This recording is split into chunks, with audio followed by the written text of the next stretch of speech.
In de nasleep van de genocide in Rwanda in 1994 behoorde Nederland tot de frontlanden die gehoor gaven aan de internationale humanitaire oproepen om Rwanda te helpen een ongekende postcatastrofecrisis te boven te komen.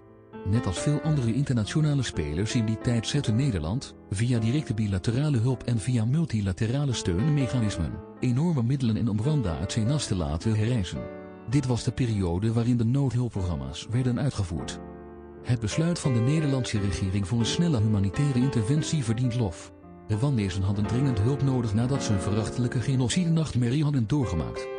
In november 2001 heeft het Nederlandse parlement besloten om Rwanda op te nemen in de groep van in aanmerking komende ontvangende landen die recht hebben op reguliere Nederlandse ontwikkelingssamenwerking.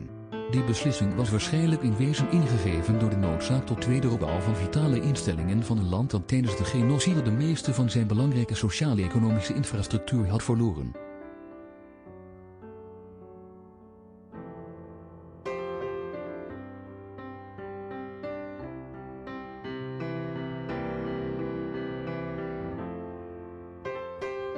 Twee jaar later, in 2003, voerden 4 Nederlandse NGO's, Cordaid, ICO, Kerk in Actie en Novib, een gezamenlijke nationale evaluatie uit van de ontwikkelingsvooruitgang in Rwanda. Het werd gevolgd door de publicatie van de belangrijkste bevindingen, samen met praktische aanbevelingen die de weg vooruit in kaart brachten. Op basis van de algemene opmerkingen in het rapport werd opgeroepen tot bevriezing van de hulp van de Nederlandse coöperatie. Aanbevolen werd om alle Nederlandse humanitaire hulp en ontwikkelingssamenwerking stop te zetten. Het kon alleen worden hervat op voorwaarde dat er een eerlijke rechtspraak tot stand kwam, met name door onafhankelijk onderzoek te doen naar de verdwijning van 5 mensen begin 2003, onder wie belangrijke politieke figuren die op de zwarte lijst stonden als tegenstanders van het regerende Rwandees Patriotisch Front, RPF.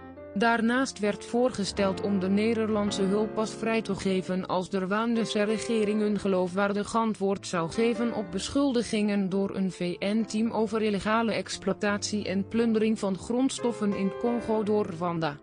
Het gezamenlijk document van deze NGO's was een monitoringrapport van 62 pagina's over de Rwandese.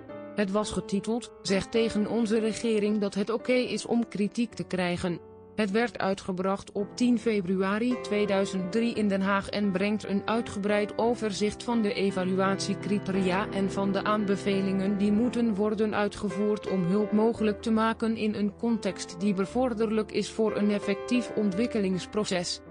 Na 2003 zijn we genoodzaakt om de realiteit recht in de ogen te kijken, verklaarden de NGO's in een gezamenlijke verklaring bij de inleiding van het rapport. Zoals dit rapport zal aantonen, is de ruimte voor politiek debat bijna verdwenen en heerst er nu een klimaat van angst, machtsmisbruik en uitsluiting in Rwanda, voegden ze eraan toe. Het rapport sloeg alarm en drong er bij de Nederlandse regering op aan coherent te zijn met de Rwandese regering door consequent haar standpunt te verdedigen over de systematische mensenrechtenschendingen en andere signalen van misbruik van de politieke macht. De dialoog moet regelmatiger en strenger, staat in het rapport als een van de aanbevelingen. Op basis van de onthullingen van het gezamenlijke rapport van de Nederlandse NGO's, kan men terechtstellen dat de Nederlandse regering was begonnen met het financieren van een regime dat al heel snel tekenen vertoonde dat het afgleed naar een regime van politieke onderdrukking. Op 11 maart 2005 ondertekende de regering van Rwanda en de Nederlandse regering een Memorandum of Understanding, MOU, waarin de routekaart voor ontwikkelingspartnerschap werd uiteengezet en een kader werd geboden voor wederzijdse dialoog en verantwoording. Opvallend is dat geen van de kritieke kwesties die in het gezamenlijke rapport van de Nederlandse NGO worden genoemd, in overweging werden genomen. Daarentegen kneep de Nederlandse regering een oogje dicht voor de aantijgingen in het rapport en pompte ze meer geld in de instellingen van een onderdrukkend regime die zo geconsolideerd en versterkt werden. Het tweede meerjaren strategisch plan van de ambassade van het Koninkrijk der Nederlanden, voor Rwanda, overspande de jaren 2008 tot 2011. Het totale budget dat aan Rwanda werd toegewezen, bedroeg EUR 137 miljoen. Het aanvankelijke begrote bedrag voor begrotingssteun voor het jaar 2008-2009 lag aanzienlijk lager, slechts 7 miljoen euro. Volgens het persagentschap Reuters op 12 juli 2012 kondigde een woordvoerder van het Nederlandse ministerie van Buitenlandse Zaken aan dat ze 5 miljoen euro aan hulp was opgeschort die de Nederlandse bilaterale samenwerking oorspronkelijk had gereserveerd voor de verbetering van het rechtssysteem van Rwanda. Het steunmechanisme aan in Rwanda gevestigde niet-gouvernementele organisaties zou niet worden beïnvloed door het besluit. In een opzienbarende wending kondigde de Nederlandse ambassadeur in Rwanda, Frans Makken, 3 weken later aan dat zijn regering, in tegenstelling tot berichten in de media, de hulp aan Rwanda niet had opgeschort. Er was volgens hem gewoon geen hulp om uit te betalen. Ambassadeur Frans Makken lichtte dit toe nadat hij afscheid had genomen van president Kagame, toen zijn dienstperiode ten einde was gekomen. Het is tot op de dag van vandaag een raadsel hoe een ambassadeur het aandurfde om een officiële verklaring van het ministerie van Buitenlandse Zaken in Den Haag, waarvan hij orders krijgt, publiekelijk tegen te spreken. Waarom? Zou het kunnen zijn dat de persoon van Kagame zo angstaanjagend is dat de ambassadeur het zich niet kon veroorloven hem tegen te spreken? De Nederlandse ambassadeur in Rwanda maakte ook de volgende opmerkingen. Wat er is gebeurd, is dat de Nederlandse regering heeft besloten geen beslissing over hulp te nemen totdat Rwanda zich uitspreekt over de VN-beschuldigingen. We denken dat Rwanda een uiterst serieuze reactie heeft gegeven die ons tevreden heeft gesteld. Rwanda is serieus en open geweest over alles en er is te zien dat het graag een oplossing zoekt en we denken dat de komende weken dingen kunnen veranderen. Uiteraard was dit een verdraaide verklaring. Want er veranderde niets. Er kan maar één plausibele verklaring zijn. Ofwel was Den Haag niet tevreden met de reactie van Rwanda op beschuldigingen van het aanwakkeren van conflicten in Congo, de illegale exploitatie van grondstoffen en de plundering, zoals gerapporteerd door de VN, ofwel was er een andere reden. Nadat de donorgemeenschap unaniem hulp aan Rwanda had opgeschort als veroordeling van de alomtegenwoordige aanwezigheid van Rwanda in de Democratische Republiek Congo, DRC, wilde de Nederlandse regering vermoedelijk niet de enige donorregering blijven die begrotingssteun bleef verlenen aan een bekritiseerde land. Vanaf dat moment heeft de Nederlandse hulp de sector Budget Support 2 geactiveerd. Volgens het Nederlandse ministerie voor Ontwikkelingssamenwerking werd de steun voor het herstel van de justitiële sector gestroomlijnd door institutionele capaciteitsopbouw van het Rwandese ministerie van Justitie. Het kader voor capaciteitsopbouw dekte zowel de opleidingskosten als de overheadkosten, zoals de betaling van de salarissen van de ambtenaren.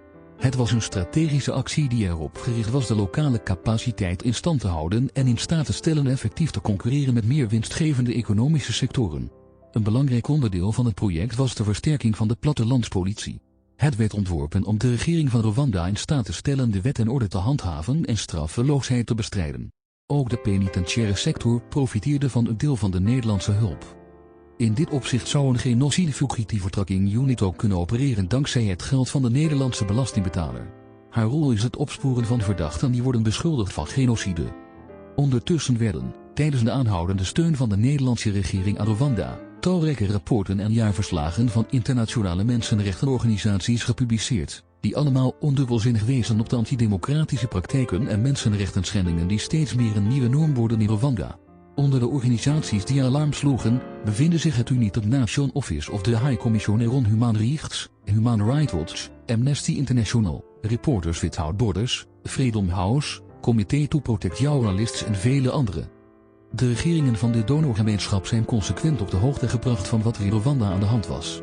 Bovendien bevestigen de rapporten van het Amerikaanse ministerie van Buitenlandse Zaken en het ministerie van Buitenlandse Zaken en het gemeenebest van het Verenigd Koninkrijk over de mensenrechtensituatie in Rwanda ook consequente algemene standpunten van de eerdere rapporten van Nederlandse echo's en komen ze in veel gevallen met nieuwe inzichten die stellen dat de realiteit erger is dan eerder werd geregistreerd.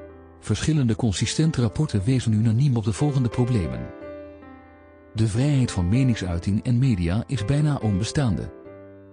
De politieke ruimte en dissidentenstemmen worden systematisch onderdrukt. Het machtsmisbruik door wetshandhavers is een norm geworden.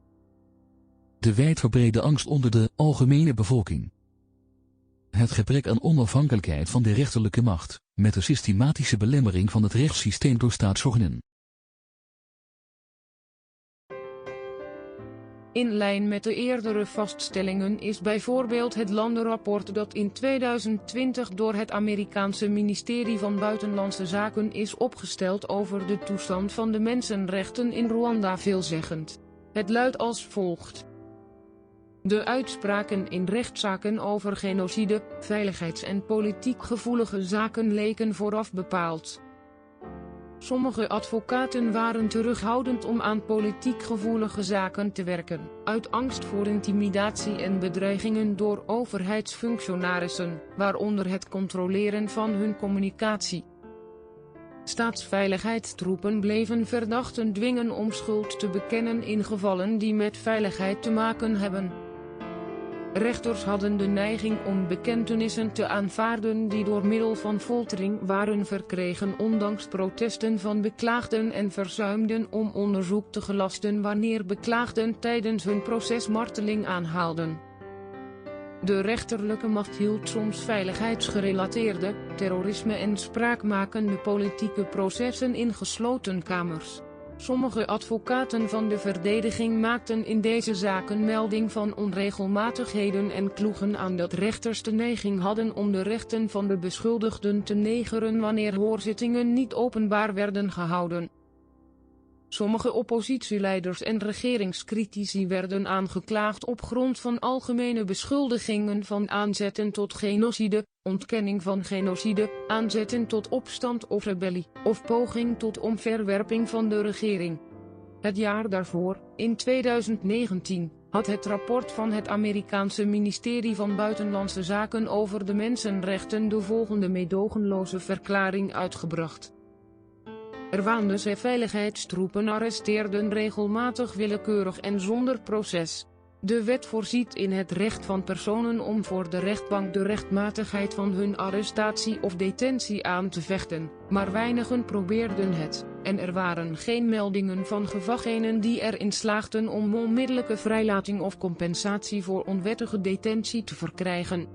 Vervolgens voegde elk rapport sinds 2013 gruwelijke details toe die zowel schokkend als pijnlijk zijn om te lezen.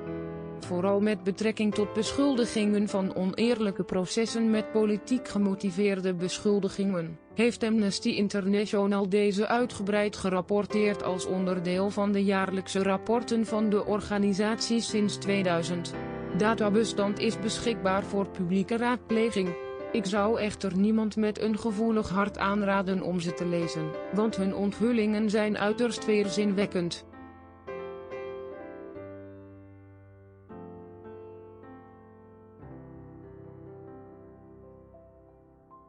Door willekeurigen van de meest recente rapporten te vergelijken met het rapport van begin 2000 opgesteld door de 4 Nederlandse NGO's die oproepen tot beëindiging van de steun aan Rwanda vanwege mensenrechtenschendingen, realiseer je simpelweg dat het niveau van mensenrechtenschendingen in Rwanda exponentieel is toegenomen sinds die tijd. Bovendien zijn in veel gevallen methoden die worden gebruikt om wanpraktijken zowel te verhullen als te verdoezelen, eveneens steeds geavanceerder geworden. Een van de gebruikte methoden omvat het gebruik van meedogenloze angstzaaierij, het terroriseren en opsluiten van politieke tegenstanders op basis van verzonnen claims, de meeste in de vorm van politiek gemotiveerde aanklachten. Tijdens de laatste 3 presidentsverkiezingen, in 2003, 2010 en 2017, werden voor elke presidentiële campagne die werd gewonnen door de zittende president Paul Kagame bijvoorbeeld de meeste hoopvolle presidentskandidaten gearresteerd of opgesloten.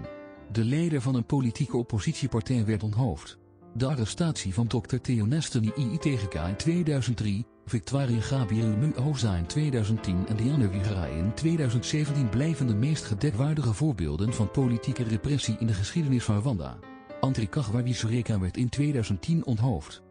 Om de zaken nog erger te maken, zijn de gevallen van moorden, verdwijningen en ontvoeringen van politieke tegenstanders zowel binnen als buiten Rwanda dramatisch toegenomen. Zo werd Rwanda het enige Afrikaanse land in de geschiedenis waarvan bekend is dat het zich extreem bezighoudt met agressieve klopjachten, ontvoeringen en moorden op zijn verbannen politieke tegenstanders en critici buiten zijn grenzen.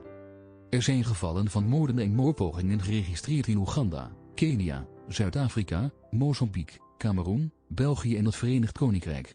Evenzo zijn gevallen van ontvoering geregistreerd in Oeganda, Zambia, de Verenigde Arabische Emiraten, Kenia, Mozambique en de Comoren. De meeste ontvoerings, moord- en moordpogingen, of het nu in Rwanda is of daarbuiten, zijn goed geregistreerd en gepubliceerd en openlijk verspreid voor het grote publiek. De meest recente en spraakmakende ontvoering moet hier zeker ter sprake komen. Het blijft onbetwistbaar tot op heden de meest opvallende ontvoeringszaak en een duidelijke demonstratie van hoe onderdrukkende regimes er geen middelen sparen om de rechten te schenden van mensen van wie zij vermoeden dat ze de grootste bedreiging voor hun regime vormen. Het gaat over de ontvoering van de heer Paul Rusesabagina uit de Verenigde Arabische Emiraten in augustus 2020.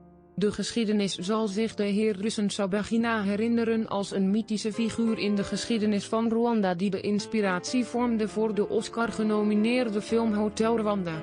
In feite is het filmverhaal van Hotel Rwanda gebaseerd op zijn waargebeurde verhaal toen hij waarnemend manager was van een hotel in Rwanda toen de genocide in april 1994 plaatsvond. De film vertelt over zijn heroïsche acties om levens van thuisfamilies te redden in het hotel waar hij de leiding had. Op een noodlottige dag werd hij in de val gelokt, ontvoerd uit de Verenigde Arabische Emiraten en gedwongen teruggevlogen naar Rwanda zonder te beseffen wat er aan de hand was. Eenmaal in Rwanda, na vele dagen van illegale detentie, werd hij voor de rechter gebracht, waar hij werd geconfronteerd met 9 aanklachten, waaronder terrorisme en samenzwering om een gewapende groepering op te richten.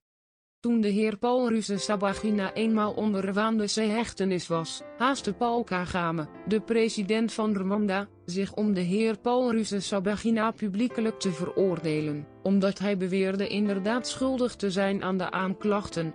Was dit niet een opvallende demonstratie van flagrante belemmering van de rechtsgang? De Rwandese minister van Justitie Johnston Busingye gaf in een interview met Al Jazeera in februari 2021 toe dat de regering had betaald voor de privéjet die werd gebruikt om de ontvoeringoperaties uit te voeren.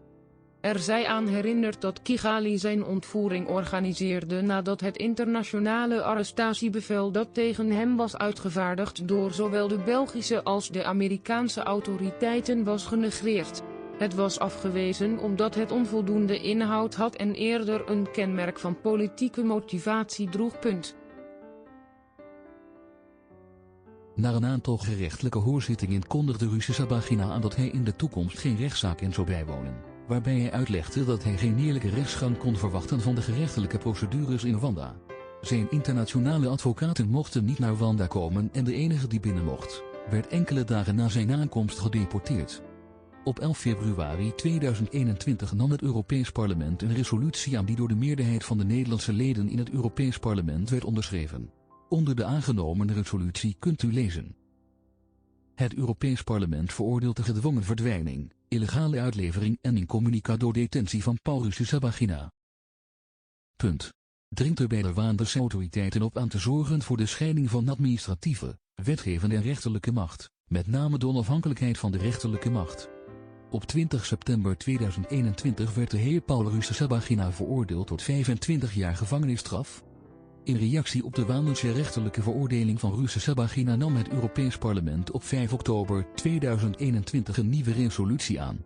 Net als de vorige resolutie die afgelopen februari werd aangenomen, werd deze ook onderschreven door de meerderheid van de Nederlandse leden in het Europees Parlement.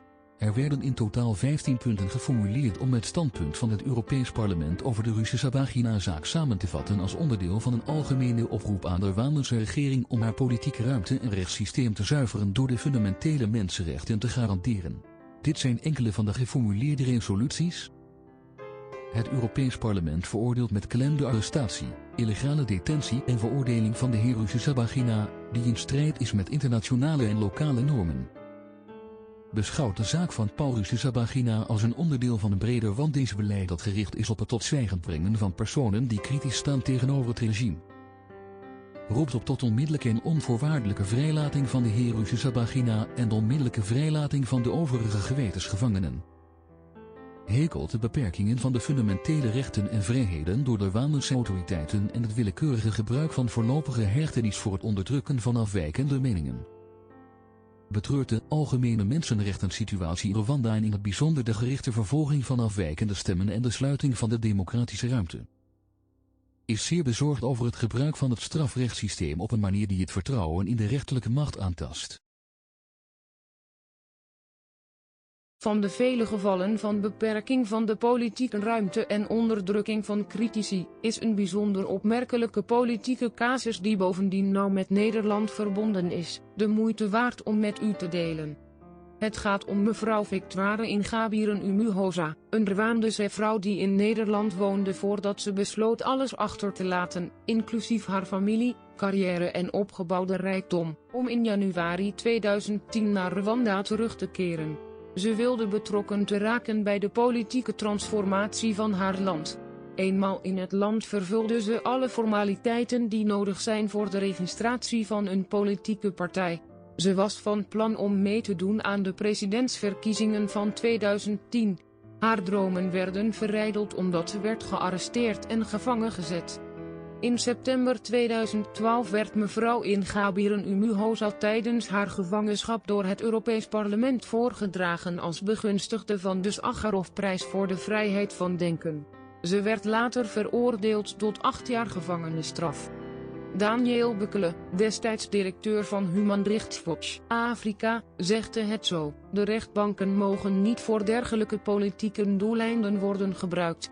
Alvorens toe te voegen: verschillende factoren leiden ertoe dat we concluderen dat Ingabire geen eerlijk proces heeft gekregen.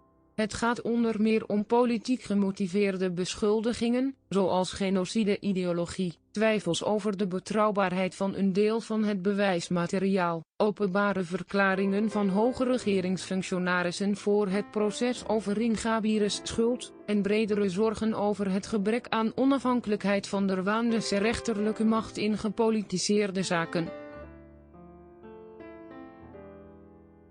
Amnesty International, die het proces op de voet volgde, meldde dat ondanks internationaal toezicht werd het proces ontsierd door schendingen van een eerlijk proces. De rechtbank heeft het door de aanklager aangevoerde bewijsmateriaal niet getoetst. Bekentenissen van 2 medebeschuldigden van Victoire Ingabire Umuhoza werden afgelegd na een langdurige detentie in een militair kamp waar Amnesty International beschuldigingen heeft gedocumenteerd van het gebruik van marteling om bekentenissen af te dwingen.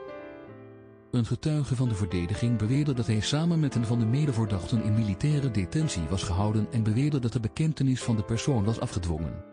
Op 6 oktober 2016 nam het Europees Parlement een resolutie aan over de zaak Victoire Ingabire. De resolutie veroordeelde onder meer politiek gemotiveerde processen, de vervolging van politieke tegenstanders en het vooruitlopen op de uitkomst van het proces. De meeste Nederlandse leden van het Europees Parlement steunden de resolutie. Op 24 november 2017 oordeelde het Afrikaanse Hof voor de Rechten van de Mens en de Volkeren dat Rwanda het recht van Victoire Ingabire Umuhoza op vrijheid van mening en meningsuiting en haar recht op adequate verdediging heeft geschonden. Voor het Afrikaanse Hof was de strafrechtelijke veroordeling en het vonnis dat aan Ingabire was opgelegd voor haar toespraak waarin ze werd beschuldigd van het minimaliseren van de genocide, een onevenredige en onnodige beperking van haar vrijheid van meningsuiting. Het Hof oordeelde echter verder dat de wet die de minimalisering van genocide strafbaar stelt, een legitieme beperking kan opleggen aan het recht op vrijheid van meningsuiting met het oog op de handhaving van de openbare orde en de nationale veiligheid. Van de vele moorden, is de moord op een spraakmakende militaire en politieke figuur die op 1 januari 2014 in Zuid-Afrika plaatsvond, de moeite waard om met u te delen. Kolonel Patrick Karegenia was het voormalige hoofd van de externe inlichtingendiensten van Rwanda. Hij kreeg later ruzie met het Rwandese regime, werd 2 maal illegaal opgesloten in Rwanda voordat hij in 2007 naar Zuid-Afrika werd verbannen. In april 2019 deed de Zuid-Afrikaanse politie een openbare aankondiging dat uit strafrechtelijke onderzoeksrapporten werd geconcludeerd dat de verdachten van de moord op kolonel Karegenia en andere verschillende moordpogingen direct in verband kunnen worden gebracht met de betrokkenheid van de Rwandese regering. Op 17 februari 2020 werd Kizito Mihigo, een populaire Rwandese gospelzanger en verzoeningsactivist, dood aangetroffen in zijn politiecel. Het officiële politiebericht beweerde dat hij zelfmoord had gepleegd en de politie weigerde elk onafhankelijk onderzoek naar de oorzaken van zijn dood. Het is zeer waarschijnlijk dat hij werd gedood door de politie. In feite was er een precedent voor de dood van Kizito. In een van zijn liedjes prees Kizito de verdiensten van de herdenking van de moorden van beide kanten. Hij benadrukte hoe belangrijk het is om alle slachtoffers van de voorbijgaande tragedies te eren, ook de slachtoffers die onder de huidige regimetroepen vielen. Voor wijlen Kizito was dit de enige manier waarop echte en duurzame verzoening kon worden bereikt.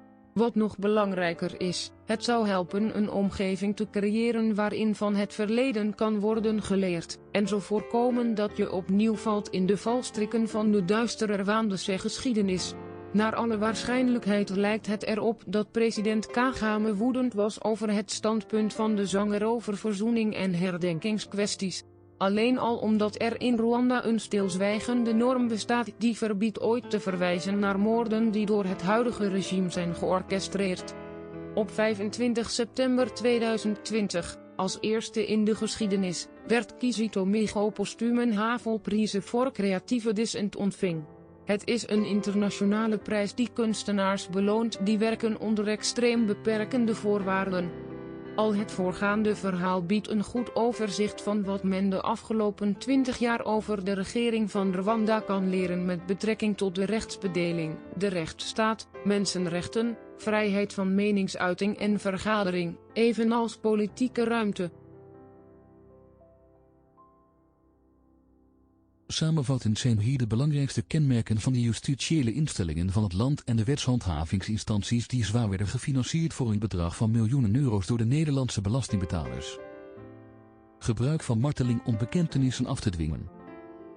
Beperkingen van fundamentele rechten en vrijheden. Gedwongen verdwijning en illegale uitlevering. Schending van internationale en lokale wettelijke normen. Een klimaat van angst aanwakkeren. Politiek gemotiveerde processen. Systematisch machtsmisbruik. Rechtbanken kapen om politieke belangen te dienen. Ontvoering van politieke tegenstanders. Moord en moordpoging op politieke tegenstanders. Klopjacht op vocale politieke en activistische figuren die in ballingschap leven. Ondanks het bovenstaande grimmige beeld kon de ambassade van het Koninkrijk der Nederlanden in Kigali er niet voor terugdeinzen een openbare verklaring af te leggen zoals de volgende. De Nederlandse toegevoegde waarde in de sector justitie, verzoening, recht en orde wordt door alle stakeholders erkend. Aan de kant van de regering van Rwanda is er tevredenheid over de langdurige steun die is verschoven van succesvolle projecten in het verleden naar sectorbudget support. Eerlijk gezegd, wat voor toegevoegde waarde heeft de ambassade helpen creëren? Zoals de zaken er nu voor staan, en op basis van onze eerdere presentatie, is het duidelijk geen positieve. In alle opzichten zou het niet overdreven zijn om met groot vertrouwen te stellen dat het geld van de Nederlandse belastingbetaler een belangrijke financieringscomponent is geweest die is gebruikt bij het versterken van de wortels van onderdrukking in Rwanda. Naast de Nederlandse versterking van rechterlijke macht en wetshandhavingsinstanties, heeft de Nederlandse regering een extra stap gezet door mee te werken aan de uitlevering van mensen die door de waandersche regering worden gezocht vanwege hun directe betrokkenheid bij de genocide van 1994 op de Tutsis. We hebben gevallen onderzocht van degenen die al zijn uitgeleverd en degenen die nog steeds tegen de uitlevering vechten. We ontdekten ongelooflijke, schokkende en weerzinwekkende feiten met betrekking tot het beschamende gedrag van de Nederlandse regering bij de uitleveringverzoeken van Rwanda. We hebben ook ongelooflijke feiten aan het licht gebracht over de verschrikkelijke juridische procedures die de uitgeleverde personen moeten doorlopen in het bijzijn van onverschillige ogen van Nederlandse functionarissen. Laten we beginnen met degenen die al zijn uitgeleverd aan Rwanda. Gelukkig is het belangrijk op te merken dat de Nederlandse autoriteiten inmiddels de International Commission of Jurists, ICJ, Kenia-section hebben ingehuurd om toezicht te houden op de lopende processen en de behandeling van zaken die al aan Rwanda zijn uitgeleverd. Op 25 september 2013 richtten de Rwandese autoriteiten een verzoek aan hun Nederlandse collega's om de heer Jean-Claude Iyamuremye uit te leveren aan Rwanda, zodat hij kon worden veroordeeld voor zijn vermeende betrokkenheid bij de genocide in Rwanda in 1994. Daarom is de meeste informatie die met u is gedeeld over deze zaken afkomstig uit rapporten die regelmatig door de ICJ-monitors worden gepubliceerd. Alle gerelateerde informatie is openbaar verkrijgbaar bij het ministerie van Buitenlandse Zaken. Met betrekking tot de zaak van de heer Iyamuremye oordeelde de Nederlandse Hoge Raad dat er geen gegronde redenen waren om hem niet uit te leveren aan Rwanda. Het beriep zich op een eerder genomen schikking door een lagere rechtbank die had geconcludeerd dat uitlevering aan Rwanda zijn rechten op een eerlijk proces niet zou schenden. Bijgevolg werd de verdachte uitgeleverd aan Rwanda en arriveerde hij op 12 november 2016 in Kigali.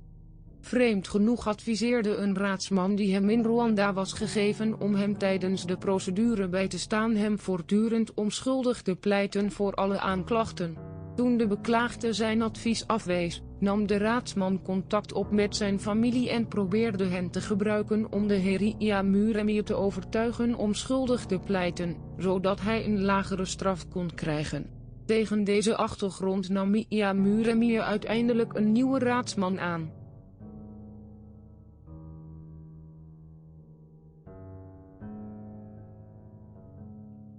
Het materiaal dat door de aanklager werd gebruikt om de heer Iyamuremye aan te klagen, zou afkomstig zijn van de conclusies van Rwandese volksrechtbanken die hem eerder bij verstek hadden berecht. Volgens hen was het vonnis geëindigd met 19 jaar gevangenisstraf.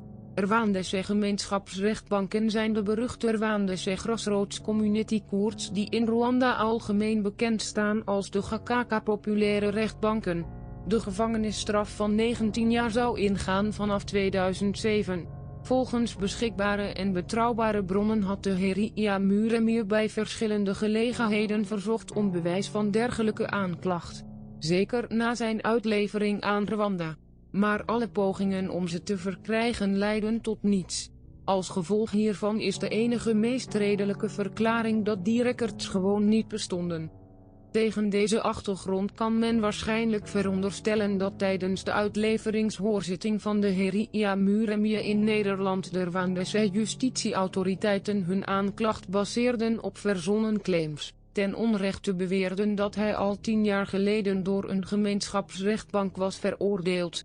Het kwam niet als een verrassing toen de rechtbank tijdens zijn proces ook ontdekte dat de getuigenverklaringen van de officier van justitie inderdaad veel tegenstrijdigheden bevatten.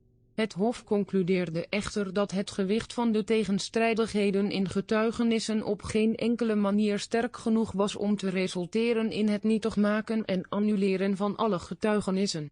Ondanks dat leek de aanklacht niet overtuigend, de rechtbank oordeelde dat de beschuldigde daadwerkelijk betrokken was geweest bij de Kikukiro-Nyanza-aanval op Tuisi, simpelweg op basis van beschuldigingen dat de beschuldigde daar inderdaad was gezien. Wat nog belangrijker is dat er een redelijke modulerende factor is waarvan we verwachten dat die de Hoge Raad in Nederland had kunnen overtuigen om de definitieve uitspraak om de heer Iyamuremye uit te leveren, tegen te houden. Tenminste totdat er verder ernstig belastend materiaal werd gepresenteerd.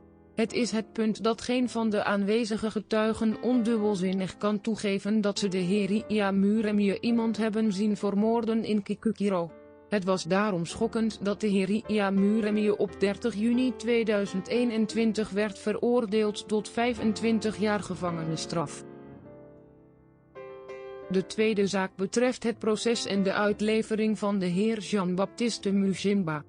Op 22 november 2012 heeft het Rwandese Openbaar Ministerie de Nederlandse autoriteiten verzocht om de heer Jean-Baptiste Mushimba uit te leveren om in Rwanda terecht te staan wegens vermeende genocide in Rwanda. Bij het slot van het vonnis van 20 december 2013 heeft de uitleveringskamer van de rechtbank Den Haag zijn uitlevering bekrachtigd. Mushimba arriveerde op 12 november 2016 in Kigali. Tijdens het proces heeft een getuige van het Openbaar Ministerie voor de rechtbank toegegeven dat hij door het Rwandese Openbaar Ministerie was gedwongen zijn bekentenis te ondertekenen. Dit was krachtige bewijs dat pleitte voor afwijzing van de getuigenverklaringen tijdens het proces. De getuige heeft verder onthuld dat hij moest liegen tegen het Openbaar Ministerie om zijn leven te redden, omdat hij onder druk stond en was bedreigd door zowel een officier van de getuigenbeschermingseenheid als door leden van het team van de aanklager. Hierna verzocht de aanklager het Hof om de hoorzitting te schorsen, verdedigend dat ze te maken hadden met een vijandige getuige en dit vereiste dat ze de kwesties die door hun eigen getuigen waren opgeworpen, terzijde moesten schuiven. Een dergelijk incident doet denken aan typische zwendelprocessen. Toen waarnemers van het IK op 23 augustus 2018 de heer Mushimba in de gevangenis bezochten, verzocht hij hen om zijn proces op te volgen door contact op te nemen met de Nederlandse ambassade in Kigali, zodat ze ervoor konden zorgen dat al hun rapporten over zijn proces op de website van het Nederlandse ministerie van Buitenlandse Zaken zouden verschijnen. Het is duidelijk dat de heer Mushimba een openbaar proces wilde gebruiken als strategie om mensen van het Nederlandse ministerie en andere relevante Nederlandse autoriteiten te waarschuwen voor het onrecht dat hij onderging. Tijdens een latere hoorzitting onthulde de getuige van de aanklager, die toevallig een gevangene was, dat toen hij weigerde een vervalste getuigenisovereenkomst aan te gaan, de Rwandese penitentiaire officieren hem zo hard sloegen dat zijn oren ernstig ontstoken raakten in de mate dat er pus uitlekte. Toen een advocaat hem vroeg of zijn aantijgingen konden worden gewaarmerkt door een medische professional, zei de getuige dat het medische rapport te vinden was in de Nyanza-gevangeniskliniek. Tijdens de hoorzitting van 22 mei 2020 heeft het Openbaar Ministerie een verzoek ingediend tot wijziging van de 2 eerder opgeworpen strafbare feiten, medeplichtigheid aan genocide en samenzwering tot het plegen van genocide. De verdediging van de heer Mushimba ging in beroep tegen het wijzigingsvoorstel en verzocht de rechtbank in plaats daarvan de verklaringen van de vervolgingsgetuige geheel te verwerpen omdat zijn verklaringen elkaar tegenspraken. De tweede getuigenis vernietigde de eerste verklaring die eerder was ingediend voor de gemeenschapsgerichte Gakaka-processen in 2006. Het proces tegen de heer Mushimba kwam onlangs ten einde. De uitspraak van de rechtbank wordt verwacht op 23 december. Tot nu toe hebben we te maken gehad met gevallen van mensen die al zijn uitgeleverd aan Rwanda. Laten we ons nu verdiepen in die gevallen van mensen die nog steeds worstelen om te voorkomen dat de Nederlandse rechterlijke macht hun uitleveringszaken op dezelfde manier zou behandelen als voor hun landgenoten. De zaak van Charles Ndrehe. In maart 2009 werd Charles Ndrehe gearresteerd bij wat leek op een routinematige wegcontrole in Nederland en meteen opgesloten. Toen de officier van justitie de volgende dag bij Interpol naar zijn strafdossier informeerde, bleek dit leeg te zijn, waardoor hij onmiddellijk werd vrijgelaten. Op 8 september 2020 werd hij opnieuw gearresteerd op basis van een nieuw Rwandese arrestatiebevel. Deze keer liet de officier van justitie hem na ijverig verhoor na 16 uur arrestatie vrij. Het bleek dat de Nederlandse Immigratie- en Naturalisatiedienst verkeerd had geïnformeerd en de officier van justitie misleidde om een aanhoudingsbevel uit te vaardigen op een manier die in strijd was met de Nederlandse wetgeving. De lokale wetgeving bepaalt namelijk dat geen enkele Nederlander aan Rwanda mag worden uitgeleverd. Kort na de arrestatie van Charles Ndrehe, vertelde de uitvoerend secretaris van de Nationale Commissie voor de Strijd tegen Genocide, Dr. Jean de Marcel Bizimana aan een lokale krant, de New Times, die door velen wordt beschouwd als een spreekbuis van de Rwandese regering, dat Ndrehe was gearresteerd naar aanleiding van een arrestatiebevel uitgevaardigd op 20 april 2010. Hij specificeerde het arrestatiebevel verder op voorwaarde dat hij de fundamenten opleverde op basis waarvan hij deel kon uitmaken van de Interpol-lijst van voortvluchtigen. Deze opmerkingen van Rwandese senior-executieven zijn in vele opzichten problematisch. 1. Hoe komt het dat de informatie over het arrestatiebevel met betrekking tot de heer Ndrehe werd uitgevaardigd door Dr. Bizimana in plaats van het relevante bureau van de genocide-fugietievertrekking Unity van de openbare aanklager? 2. Als Rwanda Interpol in 2010 had verzocht de heer Ndrehe op te pakken, hoe komt het dan dat zijn arrestatie door de Nederlandse politie een jaar eerder, 2009, had kunnen plaatsvinden? Het tart alle logica om te begrijpen hoe de Nederlandse politie een Interpol-roodbericht in 2009 kon inroepen op een moment dat het Rwandese Openbaar Ministerie het nog niet had gelanceerd. 3. De heer Ndrehe voerde zijn politieke en campagneactiviteiten op klaarlichte dag uit zonder ooit te hoeven schuilen waar hij in Nederland woonde. Hij was actief en publiekelijk betrokken bij politieke activiteiten van de Rwandese diaspora van de oppositie. Waarom moesten de Rwandese vervolgingsautoriteiten het Interpol-mechanisme doorlopen terwijl ze de ruimte hadden om rechtstreeks aan de Nederlandse justitiële autoriteiten zijn arrestatie te vragen? Verder moet worden opgemerkt dat vanaf het moment van zijn arrestatie in 2009 de heer Ndrehe wettelijk de gerechtelijke procedures heeft aangevochten waarmee de Interpol Red Notice was uitgevaardigd en dat rechtbanken hem in het gelijk stelden. Inmiddels is hij door Interpol van de lijst met gezochte criminelen geschrapt.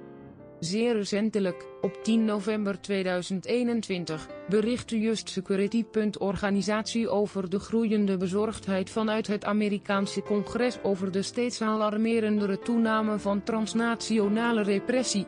Meer specifiek wijzen hun bezorgdheid op het systematisch misbruik van het Interpol-mechanisme door bepaalde lidstaten die er misbruik van maken om laakbare politieke doelstellingen te dienen. Zoals het gebruik van Interpol als instrument om oppositie of dissidenten op te sporen en te straffen. Je kunt je afvragen of het gewoon toeval is dat Rwanda bovenaan staat bij landen die misbruik maken van het Interpol-mechanisme. Naar alle waarschijnlijkheid heeft de zaak van de heer Ndrehe herredelijkerwijs alarm geslagen en daarmee de aandacht van het Amerikaanse Congres getrokken, wat hen ertoe had kunnen brengen wanpraktijken zoals het misbruik van de Interpoldiensten door het Rwandese regime verder te onderzoeken. Ondanks dat de Interpol de heer Ndrehe heeft aangemerkt als een gezochte internationale voortvluchtige en ondanks de eerdere onthulling over zowel tekortkomingen als kwetsbaarheid van Interpol, zijn de Nederlandse autoriteiten onvermurwbaar gebleven met betrekking tot het door de Rwandese autoriteiten uitgevaardigde arrestatiebevel. Schokkend genoeg is het uitleveringsproces in zijn zaak nog steeds aan de gang. De zaak van Jean de Massain Rugomboka. De heer Jean de Massain Rugomboka is een Rwandese oppositieactivist in Nederland. Hij wordt door de Rwandese regering ervan beschuldigd van de topplanners van de Rwandese genocide te zijn. Meer specifiek weegt de samenwerking bij het opstellen van lijsten van gerichte Tutsis die in de hoofdstad van Kigali wonen, hem boven het hoofd. Hoewel het belangrijk is om te verduidelijken dat hij tijdens de gebeurtenissen in Kigali woonde, een noordwestelijke provincie op een paar 100 kilometer van de stad Kigali. Bij nader inzien ziet de aanklacht tegen de heer Jean de Massain Rugomboka er nogal raadselachtig uit. Terwijl hij door Rwanda ervan beschuldigd wordt een belangrijke uitvoerder van de genocide te zijn, het kaliber van de genocide meester Brennan, mag men zich afvragen waarom hij nooit op een lijst van topgenocideplanners heeft gestaan, zoals voormalige ministers of andere hooggeplaatste militaire officieren en dat gedurende al die 18 jaar. Wat nog belangrijker is, 5 jaar na het officiële einde van de populaire gemeenschapsrechtbanken van Gakaka. Zoals de zaken er nu voor staan, blijft de zaak van Rugomboka zo'n juridisch raadsel dat nog moet worden opgelost.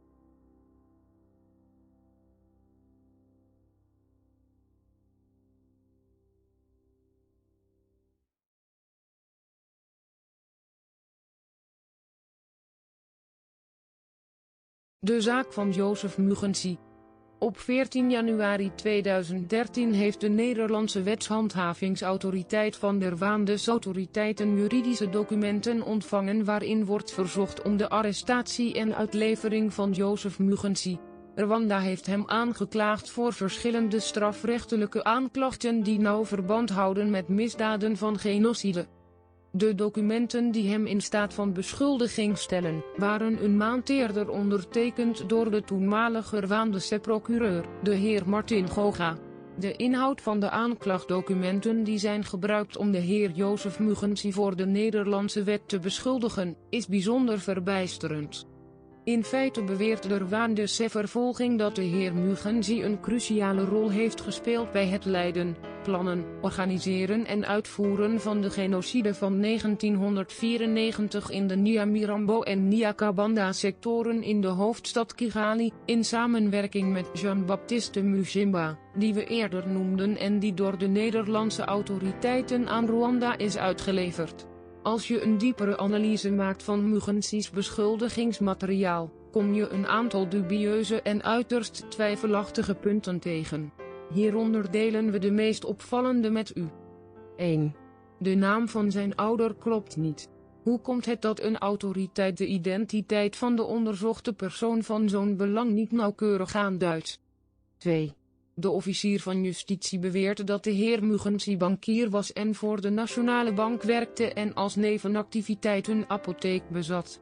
Maar de waarheid is dat de heer Mugenzi nooit in zijn leven bankier is geweest en volgens hem was bankieren niet eens een sector die hij ooit heeft overwogen. Wat het Openbaar Ministerie niet met grote nauwkeurigheid heeft aangetoond, is dat Mugenzi inderdaad een apotheker was die in de particuliere sector werkte. Daarvoor was hij onderzoeker en docent aan de Nationale Universiteit van Rwanda op de afdeling farmacie en scheikunde. Nogmaals, het is onbegrijpelijk hoe de vervolgingsautoriteiten er niet in slagen om de volledige identiteit van iemand van dit kaliber correct te beschrijven. 3. De aanklacht beweert ook dat zowel de heer Mugenzi als de heer Mushimba opdracht hadden gegeven tot de moord op iemand met de naam Dr. Emmanuel zonder details over zijn familienaam te verstrekken. Wij zijn van mening dat gerechtelijke autoriteiten onmogelijk kunnen falen om zo'n belangrijke persoon als een arts op gemeenschapsniveau te lokaliseren en te identificeren. 4. Als je het aanklachtmateriaal doorleest, vind je beweringen dat Mugenzi, samen met zijn collega en buurman Mr. Mushimba, heeft deelgenomen aan de genocideplanningsbijeenkomsten. We zijn van mening dat dit volledig ongegronde leugens zijn om de volgende redenen.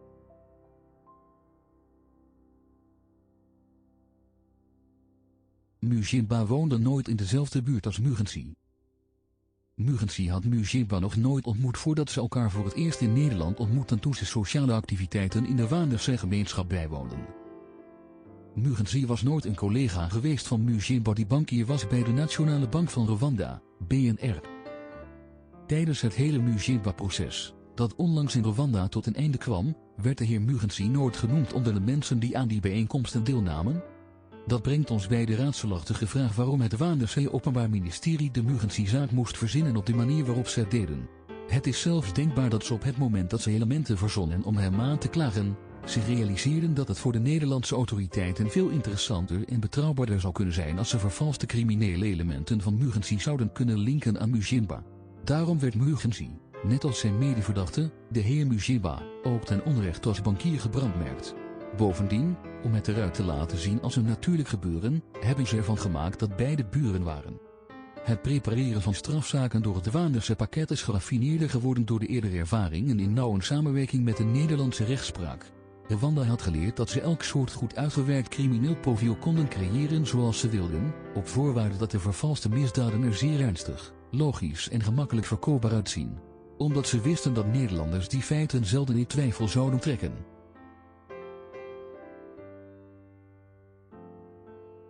Totdat in 2014 de Nederlandse onderzoeksjournaliste Anneke Verbreken geïntrigeerd raakte door het toenemende aantal genocideverdachten in Nederland.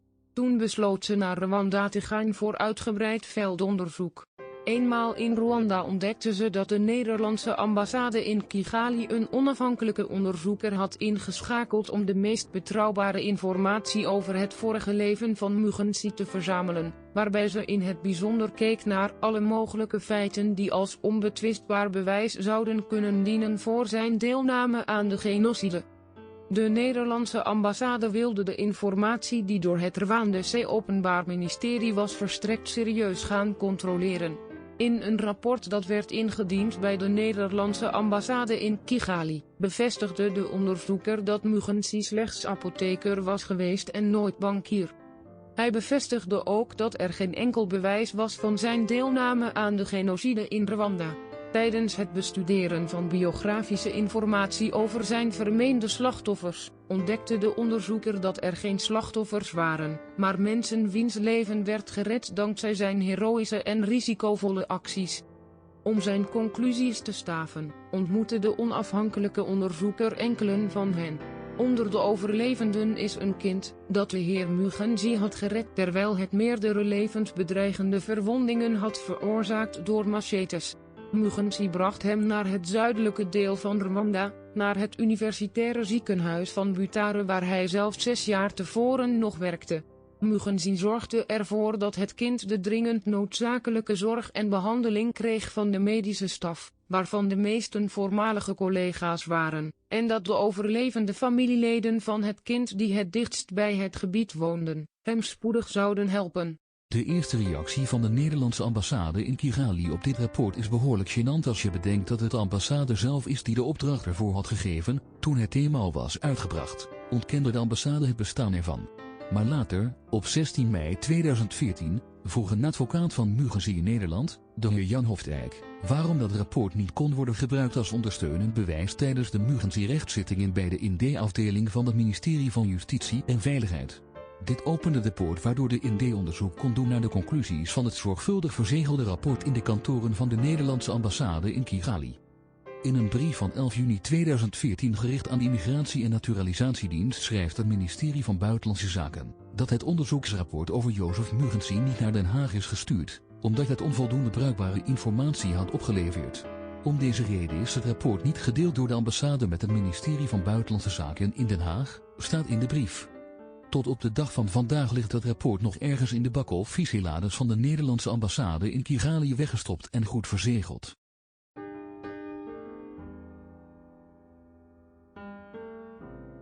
Het meest schokkende aan de zaak Jozef Mugenzi is vooral dat hij pas na 2014 op de lijst van gezochte voortvluchtigen werd opgenomen.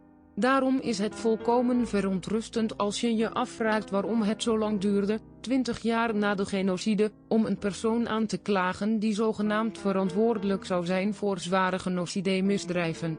Er is zeker iets vreemds aan de Mugenzi-zaak, het is eigenlijk totaal verschrikkelijk. Deze hele situatie doet meteen denken aan de observaties van een hoge VN-officier over de eerbiediging van de grondrechten in Rwanda.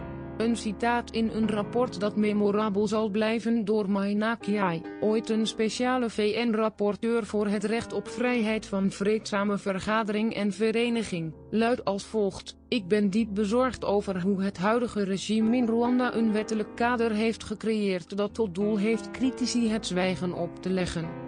Op een dag ontkende Rwanda zelfs elke fout en legde alle schuld bij de Nederlandse kant. Naast opvallende inspanningen en actieve betrokkenheid van de Nederlandse autoriteiten om procedures te starten die gericht zijn op de uitvoering van de uitleveringen naar aanleiding van de respectieve arrestatiebevelen en aanklachtdocumenten die door de Rwandese regering zijn verstrekt, vertelde de woordvoerder van het Rwandese Openbaar Ministerie, de heer Alain Bernard Mukurarinda, aan Radio France International, RFI, op 19 oktober 2014 dat Rwanda niets te maken had met operaties van de Nederlandse autoriteiten met betrekking tot in Nederland woonachtige Rwandese verdachten. Ce n'est pas le gouvernement rwandais ni les institutions ici au Rwanda qui ont été à l'initiative. Il faut que les choses soient claires. Toutes les personnes concernées par cette décision de retrait des documents parce qu'ils sont soupçonnés n'ont rien à voir avec le gouvernement rwandais. Cela ne veut pas dire que si demain les informations soient vérifiées ou qu'il y a de nouvelles informations, que ces personnes ne seront pas poursuivies. Mais aujourd'hui, là on parle de ce dossier, ce n'est pas venu du gouvernement rwandais ou de l'institution judiciaire rwandaise. Et pour aucune des personnes sur lesquelles les services d'immigration néerlandais ont enquêté, vous avez des dossiers d'accusation? Aucune personne. Et d'ailleurs, je vous dirais que c'est même ce qui est surprenant. Il y a une personne qui a été extradée il y a 3-4 jours, qui était aux Pays-Bas depuis entre 8 ans et 10 ans, qui a été extradée à cause de ces problèmes d'immigration. Elle est rentrée au pays, je pense qu'elle est chez elle ou dans sa famille. Et s'il y a des informations la concernant, en ce qui concerne ces infractions, elle sera poursuivie. Sinon, elle va rentrer dans la vie normalement et continuer sa vie ici au Rwanda. Bij nader inzien realiseer je je dat de Rwandese autoriteiten sinds 2012 meedogenloos een extra stap hebben gezet in het smeden van ongegronde beschuldigingen tegen Jozef Mugenzi, zodat hij kon worden gearresteerd en uitgeleverd aan Rwanda. Het spreekt voor zich dat hij een van de talrijke slachtoffers is van de gruwelijke methoden die het huidige Rwandese regime gebruikt om critici het zwijgen op te leggen. Simpelweg omdat Mugenzi zeer actief betrokken is geweest bij de politieke activiteiten van de Rwandese oppositie in Nederland. Meerdere keren was hij te zien bij protestacties voor de Rwandese ambassade in Den Haag.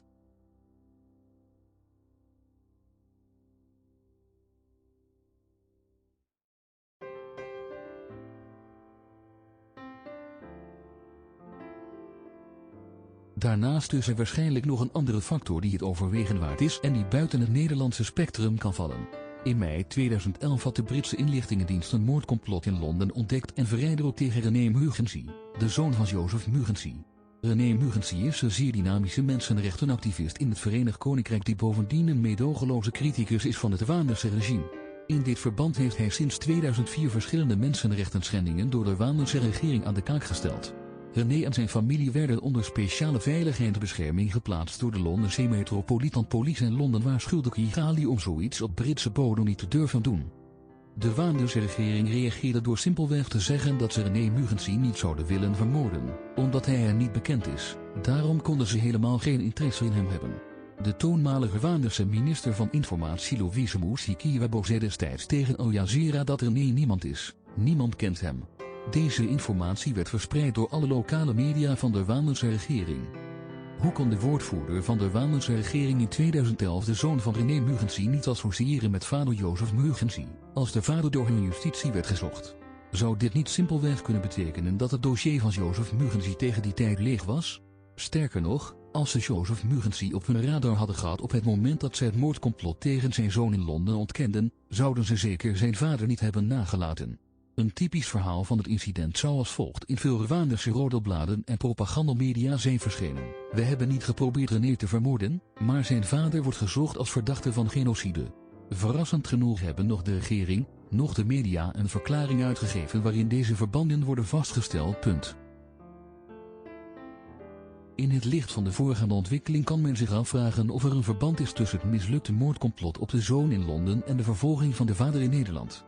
Men kan zich voorstellen dat, nadat de Rwandense autoriteiten er niet in waren geslaagd René in Londen te treffen, ze waarschijnlijk op het geniale idee kwamen om zijn vader in Nederland achterna te gaan.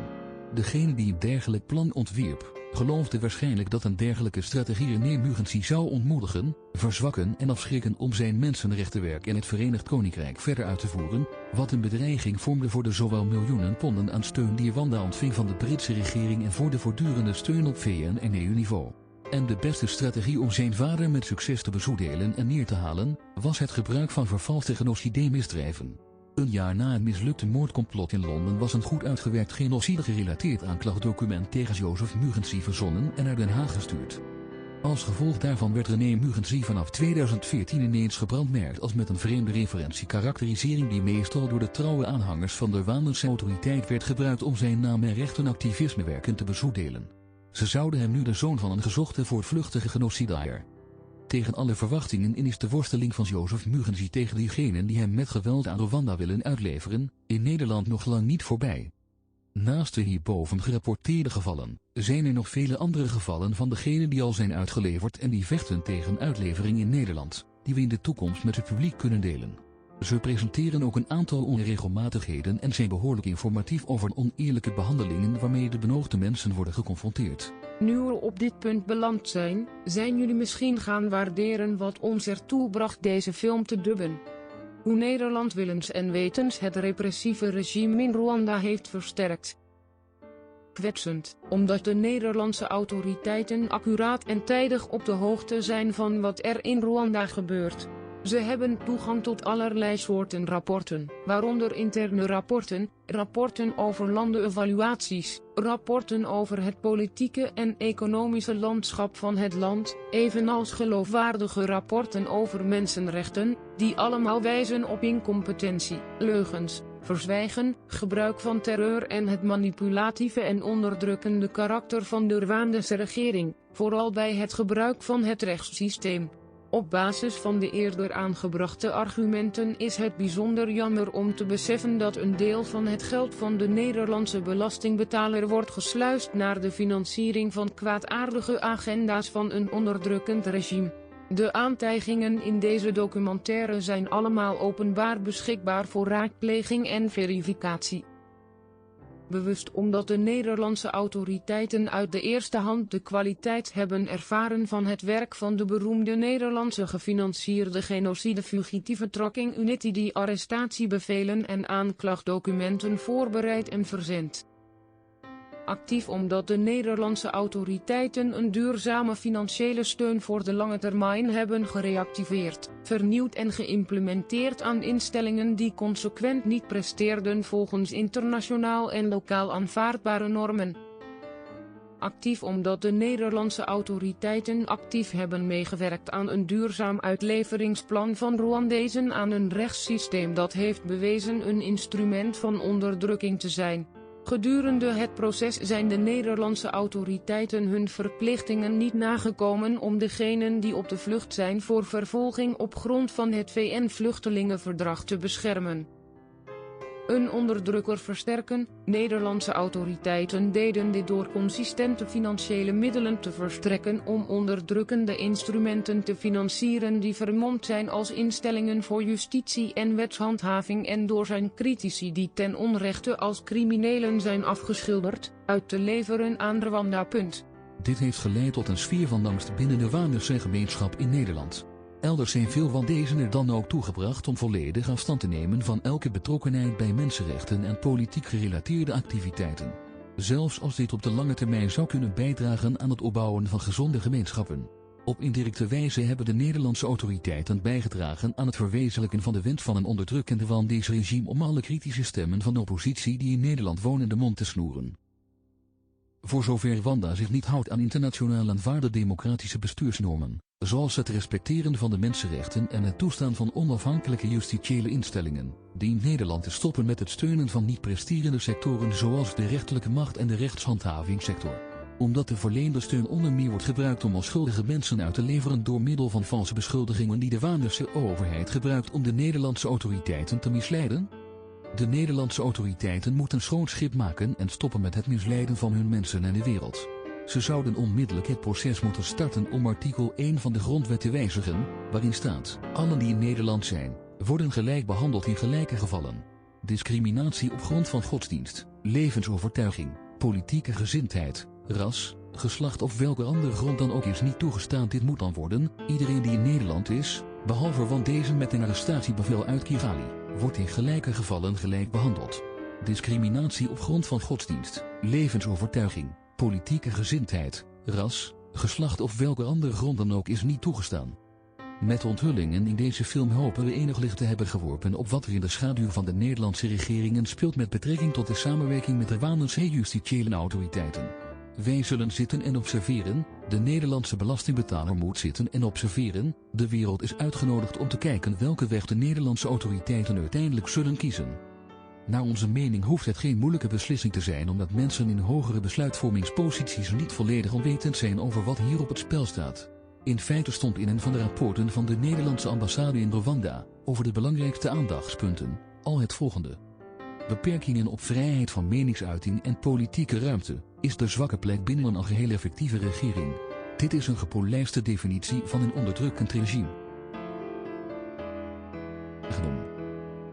1 minuut stilte ter nagedachtenis aan alle Rwandezen die zijn onderdrukt met gebruikmaking van instellingen die door het geld van de Nederlandse belastingbetaler zijn versterkt. 1 minuut stilte voor Rwandezen die aan Rwanda zijn uitgeleverd om het hoofd te bieden aan de beproeving van een meedogenloos en afschuwelijk onrechtssysteem dat vreselijke behandelingen toepast. 1 minuut stilte voor hun familieleden in Nederland die hen waarschijnlijk nooit meer zullen zien. En tenslotte 1 minuut stilte voor de Waandense gemeenschap in Nederland die voortdurend in angst leeft om het volgende potentiële slachtoffer te worden van de onderdrukkende regering van Kigali, wiens kwaadaardige plannen uiteindelijk niet zouden uitkomen zonder de steun van de Nederlandse regering. Dat alles kan niet worden bereikt zonder het belastinggeld van de Nederlandse bevolking en haar regering die een oogje dichtknijpt voor de mensenrechtenschendingen door de Waandense regering.